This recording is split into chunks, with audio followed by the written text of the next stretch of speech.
My mother's father, Sam Zavadnik, was born in Vilnius, and I have recently found out pictures of his parents or his grandparents in Vilnius. He changed his name to London when he came to the United States, and it turned out, which I did not realize, that his grandmother's maiden name was London. So my mother's mother was born in Kiev. Her whole family, the Tyrskis, these are the Tyrskis over here, came from Kiev, and their name was Tyrsky. Their last name was Tyrsky. And they moved to Chicago. And their oldest daughter, Elizabeth, whose name was Lyuba in Russia, in Kiev, died in the 1918 flu epidemic when my mother was 2.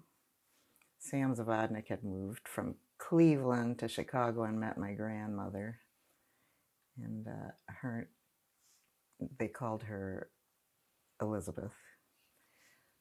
But my mother moved in with the Tyrskis, and her grandparents and aunts and uncles, all the Tyrskis, and she grew up with them in Chicago. Her father, Sam, remarried and moved to California and took her baby brother, who was 3 months old when their mother died, with him to California. So my mother was a very sad little girl.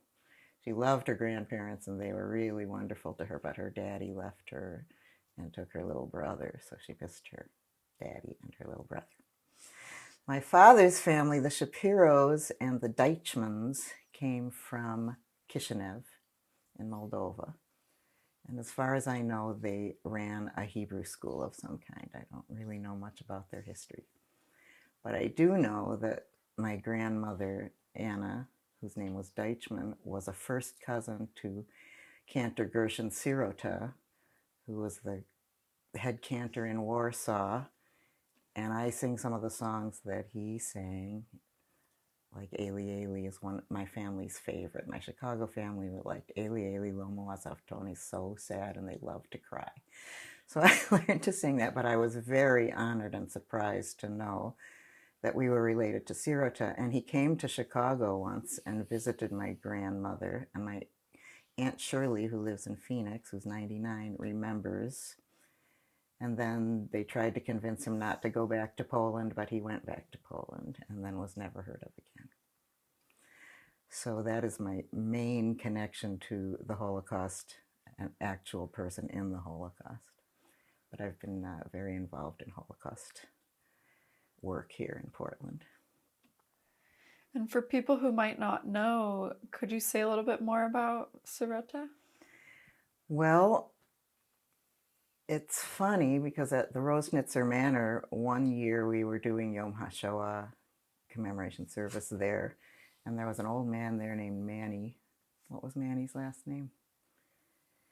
Anyway, he was really anxious and walking around and asking people, is anybody going to sing in Yiddish? Is there going to be any Yiddish? Is anybody going to sing in Yiddish? So they brought him over to me, and I reassured him I was going to sing Zognit Kainmol and also Still die Nacht ist euch gesternend.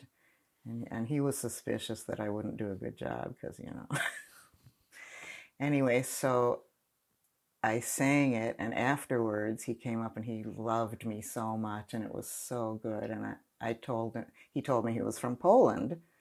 So I asked him if he had heard of Gershon Sirota, and he said, I sang with him when I was a little boy. I used to sneak out. My father wouldn't let me go because it wasn't Orthodox enough or something. And he would sneak out and he sang in Gershon Sirota's choir. And Gershon Sirota was the star of cantors in the world. And he made some of the first recordings, which Jeff and I had played on the Yiddish Hour, which we did with Jack Falk. I'm sure he told you about it. So I don't know a lot about him. I don't know about his family. I just know that he was my grandmother's first cousin, and he came to visit, and then he went back. And I do have a section of a book that was written, a part of it that I got from one of the cantors here that tells about his life, but then it just ends, so I don't know a lot. Do you have a sense of what life was like in Europe for your ancestors? I really don't. I know that they were all really smart and came to the United States. No, I really don't. And did you ever hear sort of the impetus to make that big trip? I might have heard about the Shapiros because my cousins, my father's oldest brother, Charlie, was a baby, I think, when they came over. So I think some of my cousins knew some of the story, but I don't really know how it happened. They all ended up in Chicago. And where were you born? I was born in Madison, Wisconsin, 1952. And how did that come about? Well, my father's middle brother, Sam Shapiro, moved to Madison and went to the university. And then he and my dad decided to open a grocery store in Madison. My uncle married a woman from Madison, my Aunt Sarah. And my dad and his brother opened this grocery store in 1951, a year before I was born. So that was my thing, was my dad's little grocery store with delivery truck, free delivery, and I rode around in the delivery truck with him. I called it the Buck Buck. And that was all the way until 1971. When I was in college, they had some tax financial problems with the store and decided to close it. So it was from 1951 to 71. That's what my parents did. My mother worked there too. And I mean, they joined the Reformed Temple in Madison, and my uncle Sam joined the Conservative Temple, and that's all there was, as far as I knew, was the Reformed Temple and the Conservative Temple. And I don't know if you want me to start talking about that. My Sure. temple, my rabbi was named Manfred Swarzensky. He was in Berlin being a young rabbi during Kristallnacht.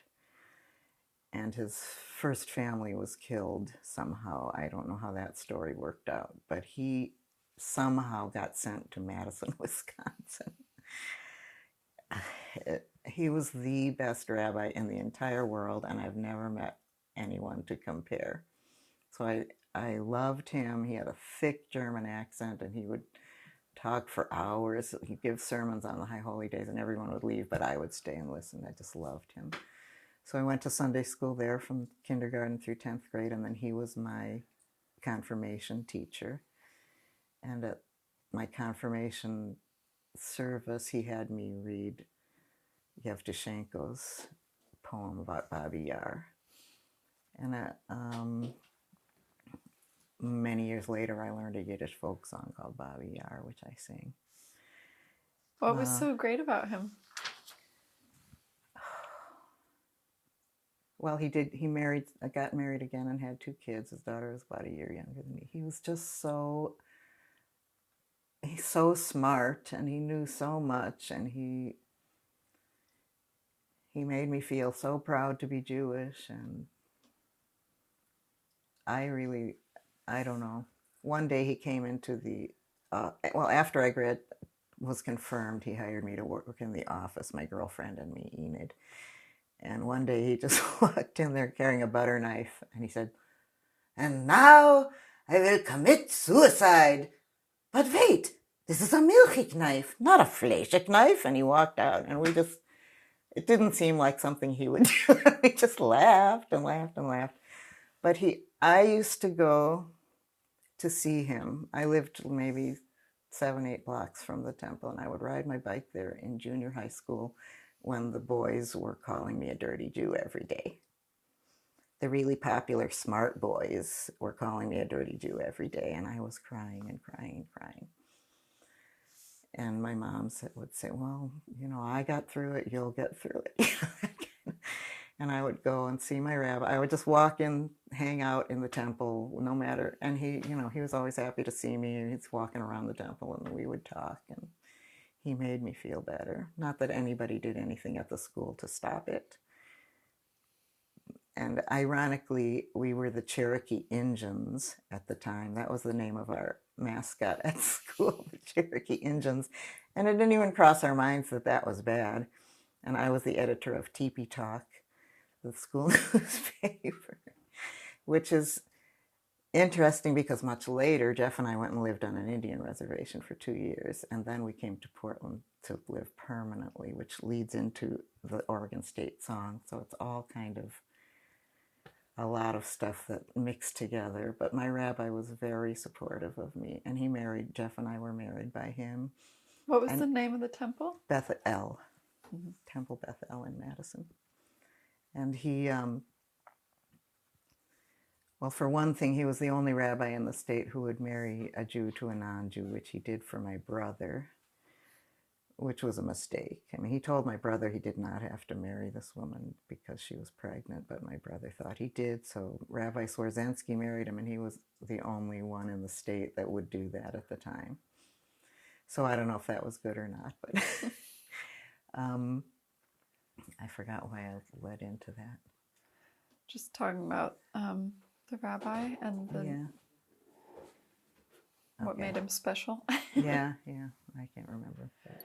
So what was the community like in Madison at that time? Just the city and the community? It was very liberal, supposedly. I mean, there was not much racial diversity. I don't think there were any black kids in my school. In the high school, there were a few, because Central High School closed, which had a few black kids, but not many. So then a few came to our West High School, but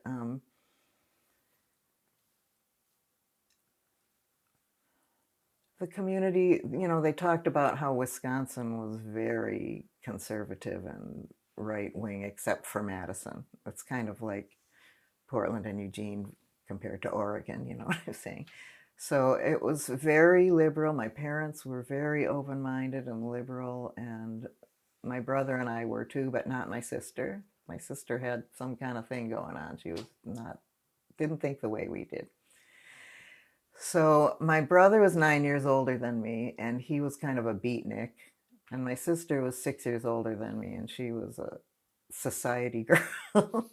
And then I was the afterthought. I was the baby. And I had red hair, and I loved to sing. I sang all the time. My neighbor up the street, there were two Jewish families on our block, and one down the street. So those kids were my best friends. And everybody else was Protestant or Catholic. And we didn't really know the difference. And my mother always said, Goyim or Goyim? So most of my friends were not Jewish, but my Sunday school friends were my best friends. And always have been, and I'm still friends with most of them. So there was, things were happening. There was a Vietnam War. My brother was 1A. He was going to be drafted, so he went into the Air Force and went to Texas, where everyone called him a dirty Jew, and he got in fights, so they gave him a discharge and sent him home. So that worked out okay. He didn't have to go, but it was only because of anti-Semitism. And then my mother was working at my dad's grocery store, and one day a guy came in from the university, and he said to her, "Do you know any young Jewish women, maybe around 20 or so?" And she said, "Yeah." My sister was 20. He said, "Because I know this professor at the university. He's in the chemistry department. He's the youngest full professor ever at the University of Wisconsin. He was 26. And so they went on a date, and then they got married." And we just went last week to their grandson's bar mitzvah in Palo Alto. And his name was Barry Trost, and then he became the chairman of the department, and then he came to Stanford and became the chairman of the department. And so during all of that time, I was not in contact with my sister because she did not like me and didn't want anything to do with me. But when she died, her family invited us back in, so now I'm back with my nephews, who I did know when they were growing up in Madison, and then I don't know, my sister had a problem. So anyway, lots of exciting things happened in Madison, and I met my husband there, which there was folk dancing on the library mall every 3 days or so. And I started doing that when I was 16, when I was still in high school. I went to Hillel to see, because they said they were having Israeli dancing there. So Enid and I went to Hillel on campus when we were 16. And well, I also was taking French at the university because I had moved ahead of my high school class. So I had a university ID, so we could hang around at the university. And when we got to Hillel, they were not doing Israeli dancing. They were doing Bulgarian dancing and Macedonian dancing, and with all these weird harmonies and rhythms that we had never heard before. And we just fell in love with it. And we, being 16, we picked it up really fast. So we immediately made friends with all those people and were asked to be in the performing group. And then that led to me meeting Jeff later because we needed a couple more boys. And he happened to be one, and he was there with his friend Mac. So we asked them to be with us. And Jeff and I were the first ones to show up. And I hadn't met him, but I said, "Hi, Jeffy." And then he was dead meat from then on. We were together forever. Well, before just going back a little bit, that's a great story. What kind of Jewishness did you have in the family? We were not kosher. They were back in Chicago. They were kosher. It would have been really hard to be kosher in Madison. But I think when I was young, we lit Shabbat candles. And I learned everything in Sunday school. I learned all the prayers and all the blessings. And I liked Hebrew. I was the only one that liked Hebrew. So I learned to read Hebrew. And then I kind of tutored the younger kids in Sunday school. We did Hanukkah. We lit the menorah. There was a lot I didn't know that I learned after I moved to Portland. I didn't know there was such a thing as a Jewish day school. They didn't have anything like that in Madison.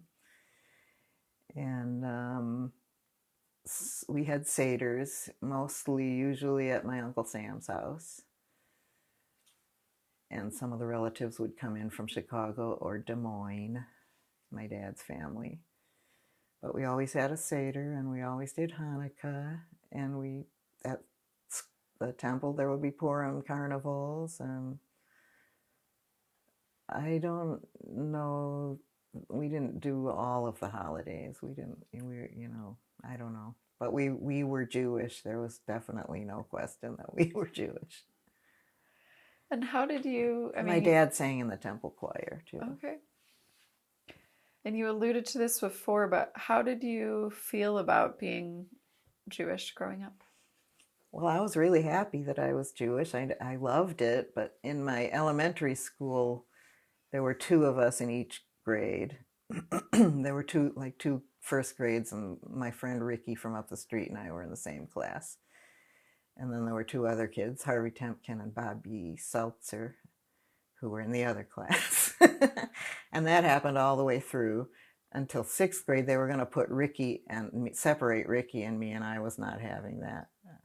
So they kept us together. But I sometimes realized that the teachers, well, there were times like Christmas songs at school, did we have to sing the Christmas songs? And did we want to sing the Christmas songs? And no, I didn't want to sing the Christmas songs. And so we usually, every year we would have to explain to them about our holidays because they did not know. And I was Jewish. I was happy I was Jewish. I wouldn't have wanted to be anything else. My very best girlfriend at the time lived around the corner. Terry Cooper was Catholic and went to Queen of Peace school, so we didn't go to the same school together. But all of the kids in the neighborhood got along, and we didn't matter what we were. And the adults too, they were really nice. My mother was part of a women's group called the Gully Gals, because there was a gully behind the houses. And she and the other lady up the street, Lorraine Borsick, were the Jewish ones, and the rest of them were not. And one of them made my wedding dress for me. She had been waiting my whole life to make my wedding dress, and she was not Jewish and really sweet. So, I mean, it was, it was pretty idyllic. Growing up in Madison then, it was just the best place to be. And then, of course, all the anti-war stuff happened and women's liberation and everything was just all right there. Madison and Berkeley were, equated all the time as the two places where everything was happening. And I was just so happy to be there. And how much did you hear Yiddish growing up? I heard quite a bit. My parents spoke it a lot, and then when we were with the relatives, especially my mother's family, they were all speaking Yiddish. I mostly just knew Oy vey and Oy Gott and you, and I didn't know how to speak it till I got older, and then they insisted when I became a singer that I had to sing in Yiddish, and then they started telling me about which songs I had to sing and whose grandma sang this song and grandma sang that song, and I had not heard any of those songs growing up. We have a friend in Seattle who was our friend there. He told me about Theodore Bickel and his records and all the Yiddish that he sang, and I really didn't know. I knew who Theodore Bickel was, but I didn't know about all that Yiddish stuff. So I started learning. If I had asked you, at age 12 or something, what do you think of Yiddish? Do you have any sense what you might have said? No, just that my parents grew up speaking it, and all my relatives spoke it. I really didn't know that much about it. Not till later. Now I just love it. And in terms of your musical trajectory, how did that start out for you in your young life? Well, when I was 9, my neighbor up the street, who was a jazz pianist and a composer, asked me to sing in a radio commercial with his 2 sons, so I did. And it was on the radio a few times. And when I was 8, I wrote "The Robin is a Very Nice Bird," which was a song that my music teacher copied and gave out to everyone in the school. So that was my first song that I wrote, and then I never wrote another one for like 30 years or something. But it came too easy to me. I was such a star at the time. But when I was 16 and we started folk dancing, Enid and I, well, I was in the school choir. I was at Cherokee Junior High. I was in the girls' choir, the Cherokees. And then when I went to high school, they wanted me to be in the women's chorus because I had a strong alto voice. I could sing harmony, and so I was in that. And then when my friend and I started folk dancing, we met these older college students, and they were singing madrigals. So we started singing madrigals with them, and then we started learning Balkan singing. And you know Ethel Rame. Ethel Rame came through Madison a few times to give workshops. So I learned Balkan singing, and I was really good at Balkan singing. And Ethel liked me, so she started teaching me some Yiddish songs. And she gave me the song Marguerite Kelech to learn, which I did. And when I was 19, some of my friends and I went over to this lady's house. Her name was Joan Kepix. She was the mother of a high school classmate of mine. She was an opera singer from Chicago, and her husband was a psychiatrist at the university. She had designed this house on the lake, Lake Mendota in Madison. So we went there, my friends and I went there, and she had each of us sing a little bit of something, and I sang, "Now is the month of May," in a tiny little voice. And she heard something in my voice, and she liked it. She said, "I think you're a soprano. I think you're a coloratura soprano." And I said, "I am." And she said, "Yeah, I want to give you some lessons." And I said, "Okay." So I went to her house and started singing with her and working on singing. And I was very shy about singing for people, singing out by myself. But she convinced me to do it, and then she wanted to keep teaching me. She only charged $10 an hour, but I hadn't taken violin lessons because it cost $10 an hour. I gave up on the violin, and I really couldn't afford it. But she did not want me to take lessons from the voice teachers at the university, which I could have done for free, because they would have ruined me. They would have. She thought, I was too sensitive, and she knew what they were like, and they would have made me hate it, and she wouldn't want me to do that. So she said she would teach me for free. So then she ended up teaching me for free for 7 years till we moved to Portland. And she taught me classical singing. I was singing Mozart and Bellini and Mendelssohn and all the light opera. And then my parents said, you have to learn to sing in Yiddish. So that's when I started thinking about singing in Yiddish. And I think I was a really, really good singer, but I didn't really want to be an opera singer. And I always, in Madison, had a friend accompany me on the piano. But when we moved to Portland in 1978, the first time for Jeff's medical internship, I started learning the guitar because I wanted to be able to accompany myself, and I didn't know anybody here who played the piano. So I started learning the guitar, and my mother told me I had to learn Rozhinkes mit mandlen because her grandmother used to sing it to her, and she thought her grandmother made it up. So that was the first song I learned. And also, it turned out Jeff and I did the Yiddish Hour radio show that Jack also did, and he asked us to be part of it. And when I talked about Rozhinkes mit mandlen on that radio show, this woman called up and said, I thought my mother wrote that song. So that became a community joke that everybody thought their grandmother or their mother wrote Rozhinkes mit mandlen. So that was my first song, and then I learned Tumbalalaika, and then I forgot what the third one was.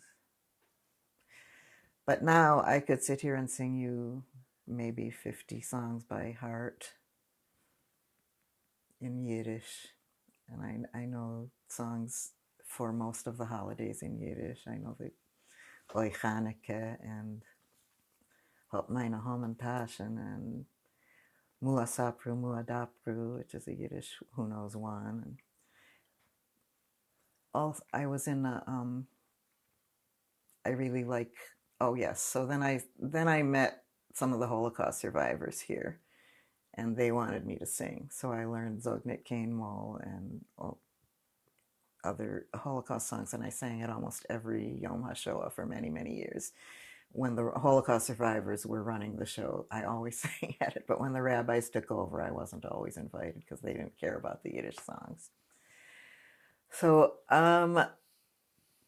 Jeff plays the clarinet, so then I started learning some Yiddish theater songs, Molly Pecan. We have this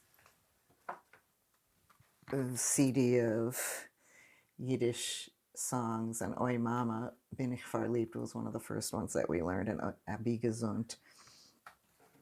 There's in the other room, there's a big poster or newspaper article when they came to the JCC. We were working on some concert or play or something, and they heard about us and they came to see us because it was 3 of us and we were performing with our son. So the head of the name of the article is Oi Mama, and there's a picture of the 3 of us with Louis in the middle.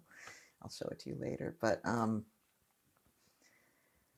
I just started learning all the Yiddish songs, and then I told you, we did Romania with my son when he was 7. And all of his little girlfriends from the PGA were standing in front of the stage, and he was singing. He was so brave. I couldn't believe he could do it, but you'll have to watch that video. It's so cute. And how did it feel for you when you started singing in Yiddish? Oh my God. I felt like that's what I was supposed to do. My voice is really good for Yiddish music, and I could sing Sirota's cantorial stuff, and it sounded good. I never knew that I had that in me. I didn't really know, but I really have a Yiddish timbre to my voice, and I'm so happy. And I mean, basically, I think I am the best, maybe the only female Yiddish singer in town here, and if they need Yiddish, they want me, and I just feel like it was beshert all around, and I love the word beshert, and my whole life has been that, and he's my beshert, and I met him because it was beshert. I'm a Yiddish singer, and I mean I sing in Hebrew too. I'm just they go back and forth. It doesn't necessarily matter what they are, but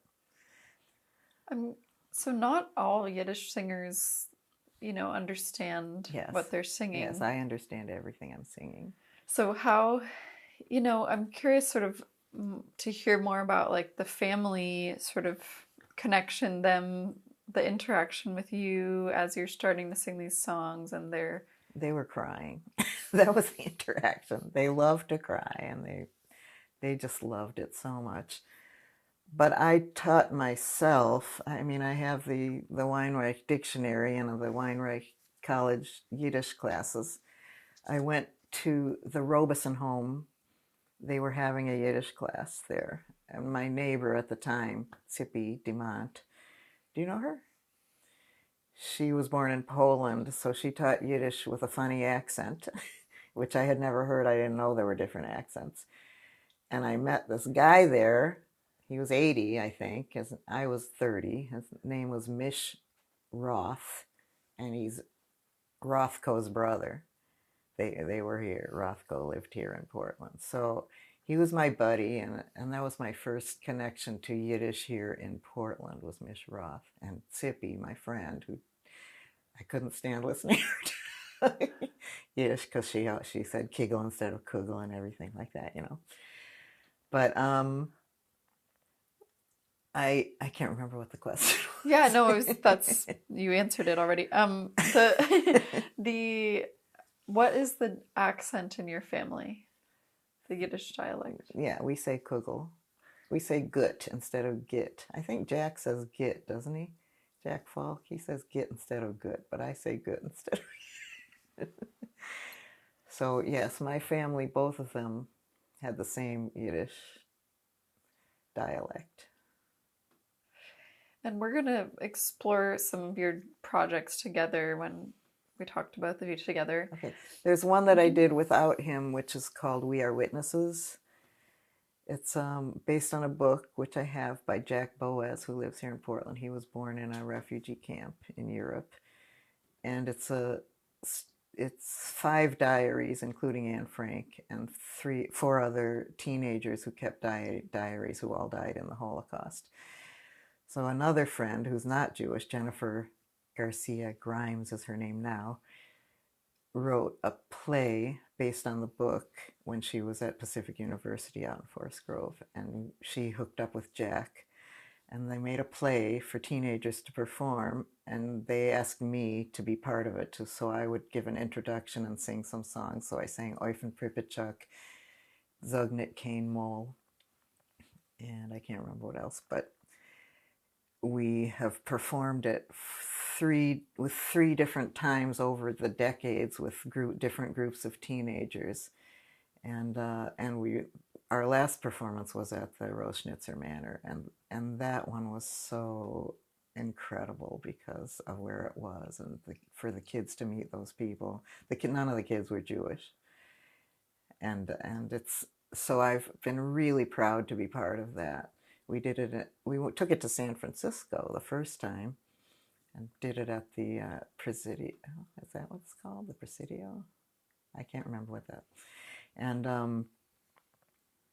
then we did it 20 years later, and then we did it again after that. And every time it's been so meaningful, and I feel so proud to be able to add to it. And we showed them the letter, the Kometz Aleph O, what that means, so that they would understand, because they don't know what an aleph looks like or anything. So that was something I was really proud to do too. Well, I wanted to pull that thread a little bit and trace it back you're growing up, you're born in 52, growing up really in the Mm-hmm. post-war Mm-hmm. time. What was your, do you remember when you became aware of I the do Holocaust? remember seeing Hitler on TV when I was a little girl and being scared. I don't know why I was scared or how I knew to be scared, but I do remember some of those newsreels in black and white on TV with Hitler screaming.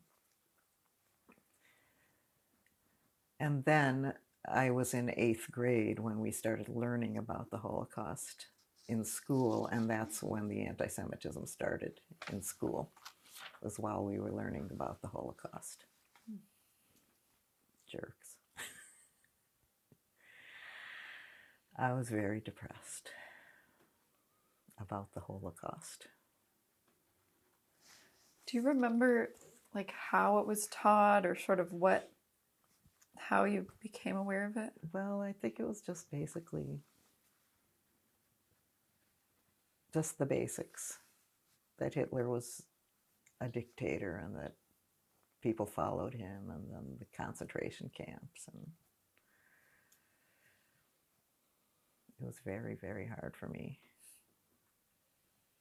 And then the reaction of those boys, and they just, they knew what they were doing, and they just did it to be mean, and eventually many years later they apologized.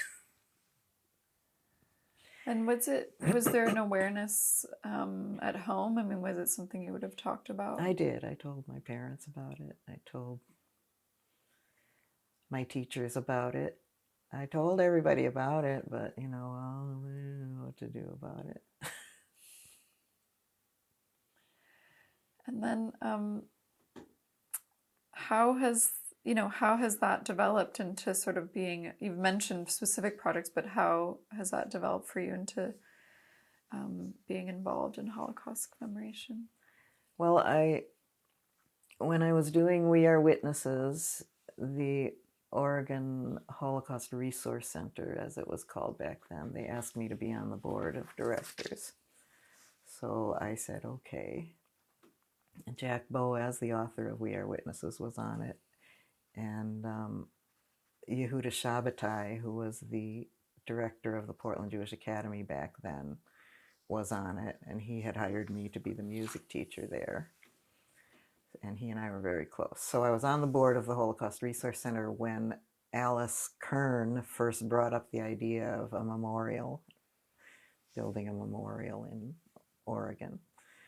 So I got involved in that. I was involved with it from the beginning to the end, and Jeff and I even donated some, got our name on the wall in memory of the musicians and poets. And we didn't have much money to give, but we did it. And every Yom HaShoah that I sang at was very important to me, and I sang at many of them. And almost every anniversary of the memorial, we go there and I sing for them. And I've sung for the funerals of a couple of Holocaust survivors, mostly Miriam Greenstein, who was my really, really, really wonderful friend, who I loved so much. And she told me before she died what she wanted me to sing at her memorial service. So I sang everything that she wanted. And so though we're not directly descended from Holocaust survivors, we are part of the Next Generation group, and I sing for their Hanukkah parties, and I sing for them every time they ask, and I've never charged anybody anything for that. So what has knowing Yiddish opened up for you, connections wise? Well, I don't know what it's opened up for me, really. I'm not, part of the worldwide American Yiddish well-known performers or anything, because I was in Madison, Wisconsin, and Portland, Oregon, and Pine Ridge, South Dakota. And, I never met Judy Bressler. I didn't know any of those people on the East Coast except Ethel Rain, but it's opened up a lot for me. We've performed for years and years. The Jewish Community Center used to have a theater and a stage in the auditorium, and we regularly performed there. We performed for the Russian immigrants back when that was all happening, and just I taught Yiddish songs to the kids. There's a video of the Portland Jewish Academy with me leading them 34 years ago, and we did Wife and Pripyat. It was for the seniors. The seniors always came for lunch. So that time, and I always sang for them, but that time I brought the choir and the kids helped me sing Life in Pripyat and Tumbalalaika, and to see the kids singing Yiddish for the old people was just, everybody loved it so much. So I feel really good about that, and nobody else has done that or is doing that. I think I'm the only music teacher in town who was teaching kids Yiddish songs. Well, there's another thread that you mentioned earlier that is to do with the Oregon song. Yes. Can you tell that story? Yes. In 1990, when I was the music teacher, I was also teaching at a Mexican daycare center in Hillsboro, Oregon. And so I was speaking Spanish with those kids and we were singing. And then I was speaking Hebrew and Yiddish with the other kids and we were singing together. So I got all those kids together and I took them to Salem to sing for the legislature. And when that happened, Governor Neil Goldschmidt was there and he saw me. And after that, he came to both places. He came to the Mexican daycare center and sat with me while I was singing with the kids. And then he came to the PJA and I was singing with the kids. And then he invited us to come to Salem for a Children's Day that they were going to have. And he asked me to teach them the Oregon State song, Oregon, My Oregon. I said, okay, I'd never heard it. Nobody had ever sung it. I never knew it existed. So I started to teach it to them. And having just moved from an Indian reservation to here, I was appalled. It was so bad. It said, land of the empire builders, land of the golden west, conquered and held by free men, fairest and the best. And then it went on and on, didn't mention anything about mountains or rivers or lakes or anything like that, or trees. And in the second verse it said, blessed by the blood of martyrs. And I thought, I don't want to teach that to these little kids. I don't want to have to explain what that means or anything. And what it meant was the people who were trying to kill the Indians who got killed by the Indians. They were the martyrs, So I hated it, but I taught them the song and we went to Salem and we sang it with other kids from around the state. And then I never thought about it again. I never sang it. I never taught it. But then in 2016, Jeff's orchestra, one of the orchestras, community orchestras that he plays in, asked me to sing it because they were going to play a new version of it that somebody had arranged. And I said, oh, okay, but I'm going to change a few of the words. And they said, okay. So I did. But I left in the Empire Builders because I thought people would be so mad at me if I took out the Empire Builders. So I took out the Blood of Martyrs and but then after that, I thought, nobody should sing this song unless it has different words. Nobody should sing this song. So I sat down and I started changing the words more of the words. And I called a representative at the legislature, my representative, or state senator at the time. And I met with a young woman who was his chief of staff. And I told her about it. I wanted to change the song and she was interested. She thought it was a good idea. So they gave it to the representative or the senator, and then it didn't go anywhere. It got sent to the Ways and Means or whatever, where bills die. So I kept at it, and then they changed representatives. I got a new representative named Sherry Scouten, who really was interested in changing the words to the way I did it, So I worked with her, and we talked about it, and they presented it, and I just wanted to sing it for them. So I finally got her convinced to let me come sing it for them. So I came and sang it for them. And then the one who's the present governor, she wasn't the governor then, but she said she wanted to change a few more words. So I asked her what she wanted, and she wanted me to take out the word fairest, because I had left fairest, but not for people. But still, they didn't like that word. So I changed it. I took out the first two lines, put in new lines that included mountains, rivers, and forests. And I took out blood of martyrs and made it love of freedom. Blessed by the love of freedom instead of blessed by. So here, this is now up in the Oregon Jewish Museum in their alphabet exhibit. It's under S for song. This is the new version. It says, Land of Majestic Mountains. I'll sing it for you.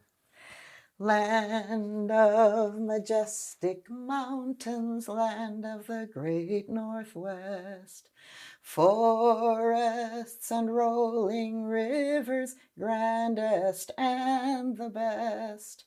Onward and upward ever, forward and on. Hail to thee, land of heroes, my Oregon. Land of the rose and sunshine, land of the summer's breeze, laden with health and vigor, fresh from the western seas. Blessed by the love of freedom, land of the setting sun. Hail to thee, land of promise, my Oregon. Hail to thee, land of promise, my Oregon. So then I sang it again. Well, no, then I started trying to get the legislature to listen to me. And then COVID hit. So then I spoke to them on Zoom. I spoke to the state Senate. I spoke to the state representatives on Zoom. And they all voted in favor of my lyrics. And they passed a bill to change the lyrics from the old lyrics to the new lyrics. So here it says it's by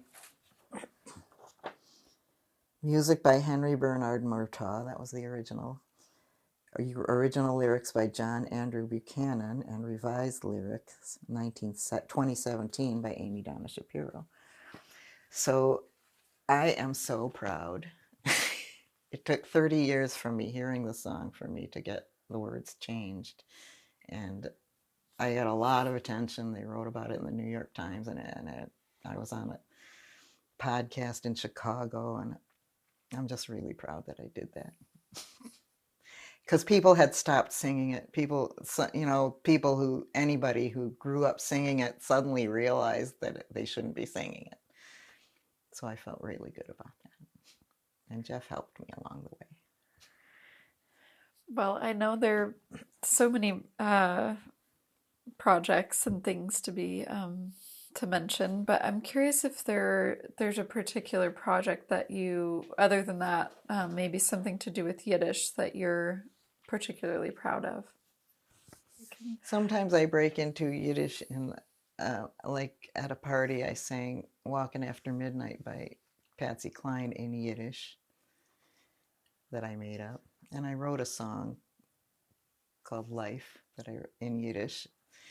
And that that happened because I went to my aunt and uncle's 50th wedding anniversary in Des Moines, Iowa, back in the day. And that night, when I was staying at their house, her best friend had a heart attack and died. So on the car ride back to Wisconsin with my sister's family, I had this poem running through my head. And then I turned it into a Yiddish song. So it's on here. Oh.